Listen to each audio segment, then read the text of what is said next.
প্রিয় বন্ধুরা, আমরা আজকে কথা বলবো আহ, প্রখ্যাত সাংবাদিক যাকে আমরা অনেকেই সম্মান করি।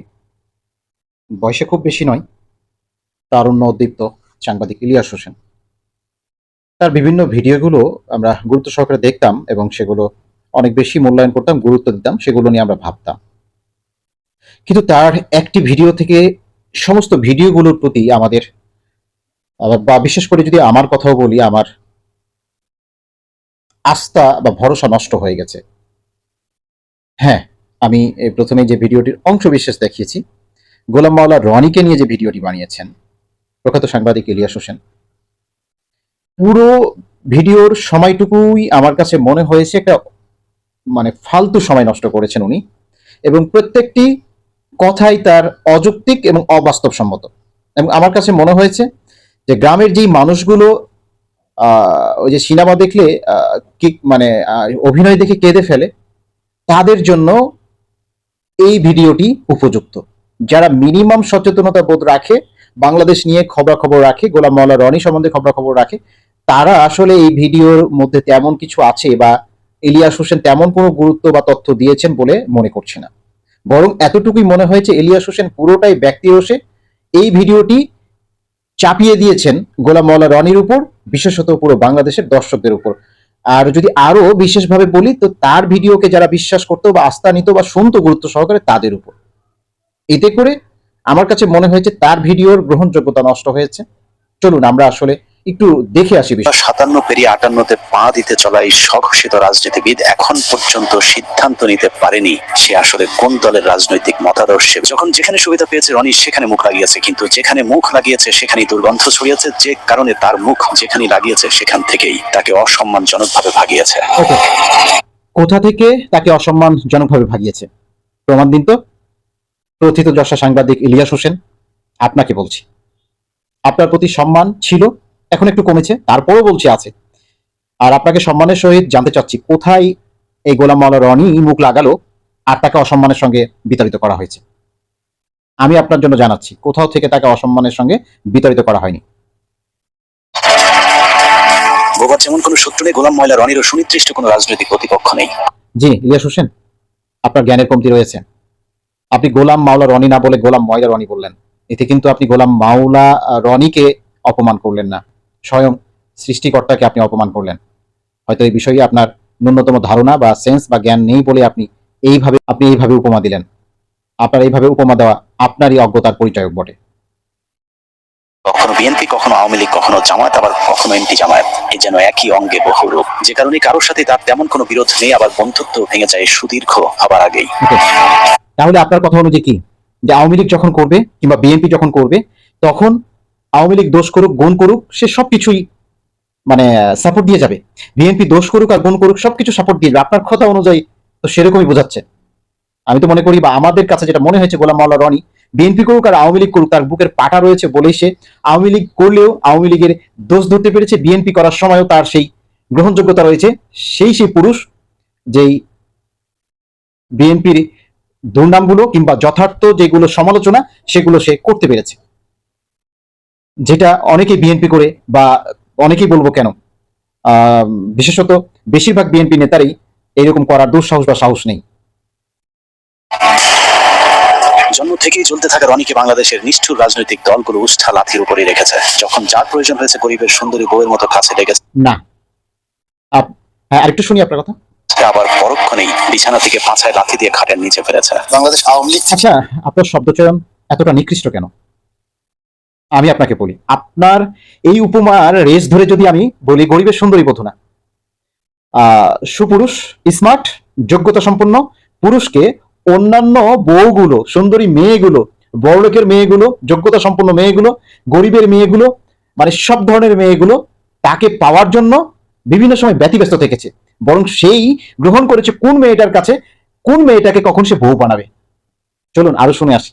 বেদনা, অপমানবোধ, লাঞ্ছনা এবং গঞ্জনা। কোনো একটা মানুষের পক্ষে বিএনপিতে যাওয়া এটা সাধারণ কোনো ঘটনা না। নেতা শব্দটি আমার জন্য প্রযোজ্য। যোগ্যতা কি বিএনপি আপনাকে দিল না? এটা একটা ভিন্ন একটা প্রসঙ্গ। সব দলের লাঠির ছাপ মাথায় নিয়ে রনি এখন দিক বিদিক ছুটছে। স্থির হয়ে বসতে গেলেই ব্যথা তাকে মনে করিয়ে দেয় রনির কোন কোন জায়গায় ব্যথা। মানুষের সাথে যখন ব্যথা হয় না, তখন আমার নখে ব্যথা থাকে, আবার একটু করে মাথায় চলে যায়। আপনার তো বয়স অল্প, এখন অত ব্যথা হয়নি, একটু করে সেই ব্যথা 5 মিনিট মাথায় গালে চলে আসে, কানে চলে আসে। আমরা বিশেষত সারা শরীরে ইলিয়াস হোসেনের কথা ব্যথা বলছিলাম। এরকম জানতে হবে কেননা রনি যে পাগলামি শুরু করেছে তাতে মনে হচ্ছে পাগলা গারদে যাবার ঠিক আগের স্টেজে আছে সে। আমার এই সকালে পেট খারাপ থাকে, বিকালবেলা মাথা খারাপ থাকে, রাতে ঘুম। কেশিকার সাথে মানিকের যে অনাকাঙ্ক্ষিত ভিডিওটি ছড়িয়ে পড়েছিল সেটারও নাটের গুরু ছিল গোলাম ময়লা রনি। টকশো শেষে অত্যন্ত অশ্লীল ভঙ্গিতে রনি মানিককে বলেন উপস্থাপিকাকে একটু আদর করে দিতে। অনেক রাগ এসে আদর করে দেন। মূলত রনির এই কথাতেই সূত্রপাত হয় মানিকের কুরুচিপূর্ণ আক্রমণাত্মক আচরণের। মানিক যখন দীপ্তি চৌধুরীকে যাচ্ছে তাই বলে যাচ্ছিলেন তখন রনি অসভ্যের মতো দাঁত কেলিয়ে হাসছিলেন। তারই ব্যক্তিত্বহীনতার কারণে জীবনের পরন্ত দাঁড়ান, এই ঘটনাটি টকশোর শেষে ঘটে। যত কিছু ঘটনা ঘটে যায় টকশোর মধ্যে আগেই ঘটে গেছে। আর আপনি যেটুকু দেখাচ্ছেন এটা টকশোর শেষে, এইটা পাবলিকলি দেখানো হয় নাই। মানে একদম টোটালি টকশো কমপ্লিট হওয়ার পরের এই অংশটুকু, এটা পরে কোনোভাবে লিক আউট হয়। আর আপনি যেটা বোঝাতে চাচ্ছেন সেটা বিচারপতি মানিক যেহেতু বয়সে অনেক বড়, দীপ্তি যেহেতু বয়সে অনেক জুনিয়র, যেহেতু তখন প্রোগ্রামটা শেষ হয়ে গেছে, আনফর্মালিটি তিনি এই কথাটি বলেছেন। আর বরং সে তার জায়গা থেকে যা করেছে একজন পলিটিক্যাল ম্যান হিসাবে, গ্রহণযোগ্য মানুষ হিসাবে তাই করা উচিত আমি তো মনে করি। এবং শুধু আমার সঙ্গে আমি না, আমার দর্শকরা মনে করে। দর্শকরা কি মনে করেন কমেন্ট বক্সে জানাবেন। জীবনের পরন্ত সময় এসেও এখনো নিজের কোনো রাজনৈতিক পরিচয় জোটেনি। এক কথায় বলতে গেলে রনিকে বলা যায় বাংলাদেশের রাজনীতিতে একজন পলিটিক্যাল প্রস্টিটিউট। রাজনীতির মাঠের এই প্রস্টিটিউট কতবার কতজনের খাটে গিয়েছে সেটা দেখতে আমাদেরকে 2008 সাল থেকে মিস্টার ইলিয়াস হোসেন, আপনি আসলে এই ভিডিওটা শুরুই করেছেন গোলাম মাওলা রনিকে আঘাত দেওয়ার জন্য, গোলাম মাওলা রনিকে একতরফাভাবে আপনি দোষারোপ করার জন্য। কিন্তু আপনার এই ঘটনাগুলো বা আপনার এই দোষারোপের বিষয়গুলো আসলে ধোপে টিকে নাই। কেননা এই প্রত্যেকটা বিষয়গুলো যেগুলো আপনি বলছেন, আমাদের যারা নিয়মিত বাংলাদেশ সম্বন্ধে খবর রাখেন, রাজনীতি সম্বন্ধে খবর রাখেন, গোলাম মাওলা রনির টকশোগুলো শুনেন, তিনি কিন্তু প্রত্যেকটা বিষয় ক্লিয়ার করেছেন। আপনার এই বিষয়গুলো শুধুমাত্র তারাই গ্রহণ করবে যারা অন্তত ন্যূনতম রাজনীতি সম্বন্ধে খোঁজ খবর রাখে না, কিংবা গোলাম মাওলা রনির সম্বন্ধে খোঁজ খবর রাখে না। প্রত্যেকটা বিষয় কিন্তু গোলাম মাওলা রনি আগেই ক্লিয়ার করে রেখেছেন। আপনি জাস্ট ফাঁকে ফাঁকে কেটে কেটে অংশবিশেষ আপনি এভাবে তাকে দোষারোপ করছেন, যদিও আপনি আপনার এই দোষারোপ আসলে ধোপে টিকে নাই। চলুন আমরা দেখে আসি আরো। রনির বাবা গ্রামে গ্রামে মাথায় করে তেল বিক্রি করতেন। আর্থিকভাবে অসচ্ছল হলে মোটামুটি খেয়ে পড়ে বেঁচেছিলেন। কিন্তু হঠাৎ করে নদী ভাঙনে তার প্রত্যেক ভিটার নদী গর্ভে বিলীন হয়ে গেলে নিঃস্ব হয়ে গোলাম মাওলা এবার উনি শুরু করবেন ওনার অতীত, বাপ কি করেছে, মা কি করেছে, এগুলো ধুয়ে পরিষ্কার করতে, মানে করেছেন অলরেডি। পরিবার চলে যায় ফরিদপুর থেকে পটুয়াখালীতে। শুরু হয় রনির সরকারি খাস জমি থেকে শুরু করছে এই গ্রুপের প্রধান গোলাম মাওলা রনির শ্যালক মকবুল খান। অপমানজনক, আমি আসলে বিএনপির নেতৃত্বে নেই। ওই অনুষ্ঠানে রনিকে প্রশ্ন করা হয়েছিল আপনি যে বিএনপির নেতা না, এটা আপনি কখন বুঝলেন? উত্তরে রনি যা বলেছেন তা অনেকটা সিদ্দিকের ভুল হয়েছে আমার ক্ষমা করে দেওয়ার মতো। এই কথাটা আপনি আগে এতদিন বলেননি কেন? প্রথমত এই জিনিসটা আগে আমার মাথায় আসে। 2018 থেকে 2024 রনির জীবন কেটেছে কুলহারা কলঙ্কিনীর মতো। দাঁড়ান, চলে ভাষা পথ অনেক বলেছেন। শুনেন ইলিয়াস সাহেব, আপনাকে বলি, আপনি হয় বোঝার সক্ষমতা রাখেন নাই গোলাম মাওলা রনির কথাগুলো, অথবা আপনি বুঝেও না বোঝার ভান করছেন। আমার কাছে মনে হয় দ্বিতীয়টি। আপনি বুঝেন না এমন নয়, আপনি বুঝেও না বোঝার ভান করছেন। তো 5টি বছর কাটানোর পর 2024 সালে আওয়ামী লীগ যখন আবারও ক্ষমতায় আসে তখন গোলাম মাওলা রনি বুঝতে পেরেছিলেন আওয়ামী লীগ ছাড়ার কোনো উপায় নেই। যে কারণে 2024 সালে নির্বাচনের পর আবারও আওয়ামী লীগের খাটে যাবার চেষ্টা করতে থাকেন। আওয়ামী লীগকে তো সবসময় মিস করি, সবসময় মিস করি, মৃত্যু পর্যন্ত মিস করি। আর আমি যদি বিএনপির মন্ত্রীও থাকি এবং আওয়ামী লীগের যদি প্রয়োজন মনে করে, তখন সেই মন্ত্রিত্ব ছেড়ে দিয়ে হলো আওয়ামী লীগের হাল। আওয়ামী লীগে আবারও পথ ফিরে পেতে বিএনপিকে নিয়ে নানা ধরনের ঠাট্টা বিদ্রুপমূলক কথাবার্তা শুরু করেন গোলাম ময়লা রনি। বিএনপি এখন সরাসরি মাঠে রাজনীতি না করে তারা দোয়াদরুতে মগ্ন হয়ে গেছে, ঝাড় ফুক তাবিজ কমাজে ব্যস্ত। কেউ কেউ বলে যারা জাদুটু নাও জানে, মানও মারতে জানে। বিএনপি যে গণতান্ত্রিক ভাবে তাদের, তো বিএনপির অবস্থা তো সেরকমই ছিল। আপনি কি তাহলে এটা চাচ্ছেন যে কেউ বিএনপি করলে বিএনপি ভালো মন্দ যাই করুক সবকিছু সাপোর্ট দিয়ে যাবে, কেউ আওয়ামী লীগ করলে আওয়ামী লীগ ভালো মন্দ যা করুক তার সবকিছু সাপোর্ট দিয়ে যাবে? ইলিয়াস হোসেন, এমন রাজনীতি আমরা কেউ চাই না, এমন রাজনীতি আমরা কেউ চাই না। গোলাম মাওলা রনি যা করেছে তা দেশের জন্য, তা সার্বজনীনভাবে করেছে বলে আমার কাছে মনে হয়। আর আপনি যেটা বললেন যে বিএনপি নেতা নয়, সেটা আসলে বিএনপি নেতা নয়। তার কথাগুলো আপনার বুঝতে হলে আমার কাছে মনে হয় আরো বেশি গভীরভাবে বুঝতে হবে। আমি মনে করি আপনার সেই গভীর জ্ঞান আছে কিনা। আপনার অন্তত এই ভিডিও দেখে অনেকের বড় একটা প্রশ্ন চলে এসেছে। সমালোচনা করার জন্য শুধু সমালোচনা করলে সেটা বরং যার সমালোচনা করা হয় তাকে সমালোচনা লাগে না, বরং যে সমালোচনা করে সেই সমালোচিত হয়, তার অজ্ঞতায় বহিঃপ্রকাশ ঘটে। তেমনটাই আপনার ক্ষেত্রে ঘটেছে বলে সাধারণ জনগণ মনে করছে। তৈরি হয়েছে এই জঙ্গিবাদের চক্রান্তে শেখ হাসিনা ক্ষমতাচ্যুত হয়েছে। তো কাজে শেখ হাসিনাকে আবার ক্ষমতায় বসাতে হবে, প্রয়োজনে বাংলাদেশে ভারতীয় শূন্য সমাবেশ ঘটাতে হবে, শেখ হাসিনাকে ক্ষমতায় বসানো। আপনি ইওলো জার্নালিজম চর্চা করছেন।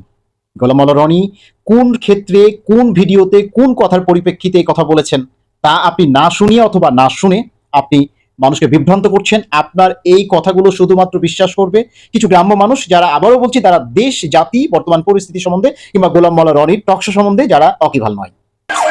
সব মিলিয়ে গোলাম মাওলা রনির আসলে নিজস্ব কোনো ব্যক্তিত্ব বা চরিত্র নেই। কোথাও মাওলানা, কোথাও আওয়ামী লীগ, কোথাও কৌতুক অভিনেতা, কোথাও সাংবাদিক। অনেক রক্তের বিনিময়ে অর্জিত ছাত্র সমাজের প্রতিনিধিত্ব করা এই সরকারের বিরুদ্ধে বিষোদ্গার না করে রনির আসলে সিদ্ধান্ত নেওয়ার সময় এসেছে। তিনি কি আওয়ামী লীগ করবেন, নাকি বিএনপি নেতা, ইউটিউবার, নাকি কৌতুক অভিনেতা, মাওলানা নাকি ময়লা আবর্জনা? কেন মিস্টার ইলিয়াস হোসেন সাহেব, একজন ব্যক্তি কি আপনি যে এই বিশেষণগুলো দিলেন একসাথে করতে পারে না? নাকি আপনার মতো বিদেশে পালিয়ে গিয়ে বড় বড় কথা বলবে আর ট্যাক্সি চালাবে?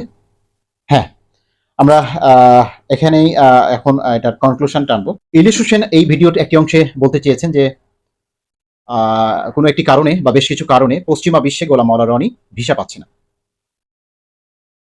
ভিসা পাওয়া না পাওয়া সেটি বড় কথা বা সেটি আলোচনার মধ্যে নিয়ে আসছি না। গোলাম মাওলা রনি দেশে থেকে যতটুকু যেভাবে সাহস নিয়ে কথা বলেন, ইলিয়াস হোসেন, আপনি বিদেশে পালিয়ে গিয়ে সেসব কথা বলতে পারেন না। আপনি এতটা মার্জিতভাবে কথা বলতে পারেন না। আপনি তো বলেন দুষ্ট শব্দ চয়নে, যেগুলো শ্রুতিকটু এমন শব্দ চয়নে আপনি কথা বলেন যার মাধ্যমে সামাজিক যোগাযোগ মাধ্যম অনেকটা নোংরা হয়ে যায়। আর গোলাম মাওলা রনি দেশে থেকে যতটা মার্জিত, গ্রহণযোগ্য, ঐতিহ্যগতভাবে ইতিহাস তুলে ধরে, দার্শনিকতা তুলে ধরে, ছন্দের মাধ্যমে, উদাহরণের মাধ্যমে, উপমার মাধ্যমে এতটা গ্রহণযোগ্যভাবে শ্রুতিমধুরতার সাথে কথা বলে থাকেন যা প্রত্যেকটা দর্শকের কাছে গ্রহণযোগ্য। শেষে আরো দুটো বিষয় বলবো।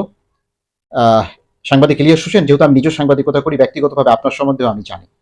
আপনি বাংলাদেশে থাকাকালীন কতটুকু ভালো ছিলেন আপনি নিজেকে একটু জিজ্ঞেস করবেন। কিভাবে সাংবাদিকতা করতেন সেটাও আপনি নিজেকে জিজ্ঞেস করবেন। আপনি যেসব প্রতিষ্ঠানে যেতেন তাদের কাছ থেকেও ব্যক্তিগতভাবে আমার কাছে অভিযোগ রয়েছে আপনার ব্যাপারে। পরিশেষে গোলাম মাওলা রনির এই বিষয়ে একটি বক্তব্য বলবো। তিনি বলেছেন, আমরা অনেক উৎসুক ছিলাম যে গোলাম মাওলা রনি আসলে কি বলেন। আসলে তার বলা যা উচিত তিনি তাই বলেছেন। যেহেতু তার বিষয়ে যে বিষয়গুলো উত্থাপন করা হয়েছে, আমরা দর্শক হিসেবেই মনে করছি প্রত্যেকটা বিষয় অযৌক্তিক, অবাস্তবসম্মত, একপেশে, ভিত্তিহীন। শুধুমাত্র কোনো একটি কারণে ইলিয়াস হোসেন গোলাম মাওলা রনিকে একপেশেভাবে আঘাত করে গেছে অযৌক্তিকভাবে। তাই গোলাম মাওলা রনি সৃষ্টিকর্তার কাছে ইলিয়াস হোসেনের উপর বিচার দিয়েছেন। প্রিয় দর্শক, এতক্ষণ যারা আমার কথাগুলো শুনলেন, আমরা গোলাম মাওলা রনির পক্ষেও না, আমরা সাংবাদিক ইলিয়াস হোসেনের বিপক্ষেও না। আমরা সত্যের পক্ষে, আমরা গ্রহণযোগ্যতার পক্ষে, আমরা ইতিবাচকতার পক্ষে। আল্লাহ হাফিজ।